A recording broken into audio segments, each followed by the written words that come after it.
วัสดีค่ะพี่น้องคะ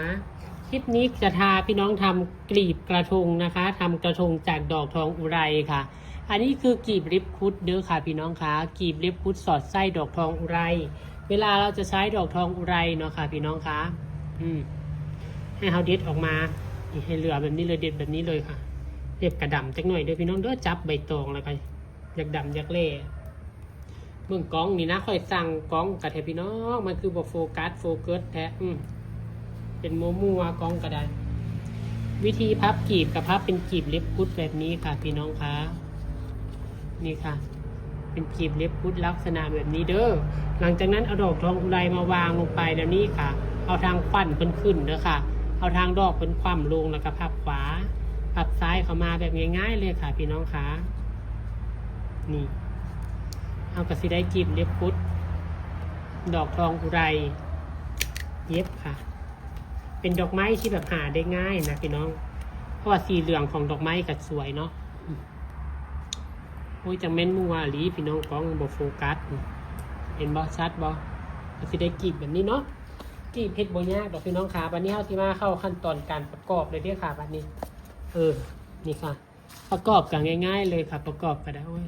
ค่อยเมื่อยกับกล้องเด้เมื่อยกับกล้องเพิ่นบอโฟกัสนี่นะพี่น้องเฮ็ดจังไดเด้ล็อกไว้เลยเพิ่นบ่มักโฟกัสวันนี้เวลาเฮาอันประกอบกันเรียงเลยด้วยค่ะวิธีพับกีบก็ง่ายน้องพี่น้องเห็นแล้วเนาะส่วนใครสนใจสเต็ปเปอร์เด้อพี่น้องเด้อ0936934184สเต็ปเปอร์ปากกว้างพี่น้องคะไซส์ดีแท้ไซส์ดีว่าเด้อพี่น้องคะนี่ไซส์ดีแท้ไซส์ดีว่าสเต็ปเปอร์ปากกว้างใส่ลูกได้2แถวสั่งมาได้เลยเด้อค่ะเรียงไปเลยค่ะบัดนี้อันนี้นะแล้วแต่เฮาอยากเลี้ยงที่เลี้ยงห่างเด้อค่ะแล้วแต่เฮาเลยนะคะพัชชาก็จะเลือกกลีบใหญ่ๆเลี้ยงไว้ก่อนกลีบนี้เวลาพับน่าจะเป็นแล้วเนาะพี่น้องเนาะเลี้ยงกับโบยากหรอกค่ะเลี้ยงคือพัชชาเลี้ยงไปโรดเด้อเห็นโบบูนี่ช่องพัชชาเนี่ยเป็นช่องบ้านๆเว้าให้เข้าใจง่ายๆโบได้มีพิธีรีตองว่าต้องจิกตอง3 นิ้ว4 นิ้วเดินพี่น้องโบมีเด้อเพราะว่าพัชชาเฮ็ดงานนี่พัชชาบ่เคยนั่งวัดเว้าความจริงได้พี่น้องไปคือว่าเฮ็ดงานบ่เรียบร้อยในใดก็อย่าพัชชาก็เชื่อว่ากล้องข่อยตกแต่น้ำใดข่อยมัวแต่เว้าแล้วบ่ได้แนมเบิ่งกล้องพัชชาเชื่อว่าหลายๆช่องหลายๆคนเอาไว้หลายๆช่องหลายๆคนที่เขาทำงานบ่ายสีเป็นอาชีพส่วนมากเขาเจ้าก็บ่ค่อยได้วัดดอกจากกระไส้กันกะเอานี่แหละจ้ะแต่เป็นอย่างจังฮู้จักว่ามันจักนิ้วจักเซนแบบว่าเฮาเฮ็ดอยู่ตลอดเฮาก็สิหูนะว่าประมาณ3 นิ้วประมาณ2 นิ้วกับปิกะได้นะพี่น้องคะแต่ว่ามือใหม่บางคนถามพัชชาว่าฉีกใบตองเท่าไหร่กว้างเท่าไหร่ทำไมไม่บอกค่อยนะแบบบ้านๆเลยค่อยเอาเน้นเข้าใจง่ายเฮ็ดปิ่นพี่น้องคะค่อยบ่เน้นหลักการเนาะค่อยบ่เน้นหลักการค่อยเน้นให้ปิ่นให้เฮ็ดได้นะให้เข้าใจง่ายบางคนเว้าไปหลายก็บ่เข้าใจนะพี่น้องจ้าไปสิแนมนั่นใดก็ตามเต้เนาะพี่น้องเนาะสมือนี้ก็มีช่องให้เบิ่งหลายช่องเกี่ยวกับงานฝีมือเนาะก็มีแต่ช่องเฮ็ดงามๆพี่น้องคะอันใดเข้าใจหรือว่ามากนั่นใดก็เบิ่งอันนั้นพี่น้องคะใช่พัชชามาเป๊ะๆนี่ใช้ใบตองกี่ก้านเขาว่าโอ้ข่อยก็บ่เคยนับแต่เทื่อบางเทื่อว่าอีหลีพี่น้องข่อยบ่เคยนับได้นี่จ้ะเรียงไปจนออฟเลยเด้อแล้วชั้นแรกชั้น2ซับว่างค่ะนี่ซับว่างอันนี้เด้ออันยับเข้ามาจักหน่อยเห็นบ่ปลายนี่สิบ่ให้เสมอกันได้สังเกตเด้อพี่น้อง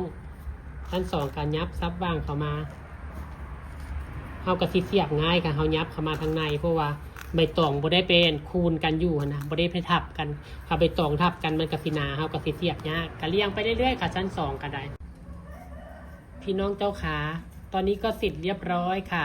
กระทงกีบเล็บพุดสอดไส้ดอกทองอุไรเหลืองพี่น้อง อันนี้ฉีดน้ำธรรมดาด้วยกับพัชชาบริฉีดสเปรย์ฉีดผมบริฉีดน้ำมันมะกอกด้วยค่ะเฮ็ดให้เบิ่งก่อนพี่น้องจนค้ำมือนี้เฮ็ดได้2 คลิปงามพี่น้องขายเฮ็ดลอยได้เฮ็ดไปขายได้เด้อดอกทองอุไรนี่อุ้ยพัวเดียวก็เฮ็ดได้ละกระทงนะพอดอกทองอุไรเพิ่นออกเป็นพัวนะพี่น้องคะแต่ดอกทองอุไรต้องพยายามพรมน้ำนะคะเพิ่นค่อนข้างที่จะเบาบางแล้วก็เหี่ยวง่ายเห็นนะเป็นอะไรเจ้าค่ะงามบ่ค่ะเหลืองงามดีพี่น้องคะส่วนดอกไม้ตรงกลางนี่ไผมีดอกกล้วยไม้ใส่ดอกกล้วยไม้หรือว่าใส่ดอกเบญจมาศสีขาวตัดเด้อพระชาบ่มีดอกไม้เลยก็เลยเหลืองเบิดกระทงเลยค่ะพี่น้องคะถ้าใส่สีอื่นตัดก็สิงามไปอีกอย่างอยู่พี่น้องเพราะว่ากีบกับเหลืองนะดิเป็นอะไรเจ้าค่ะงามบ่ดีคันว่าเบิ่งแล้ว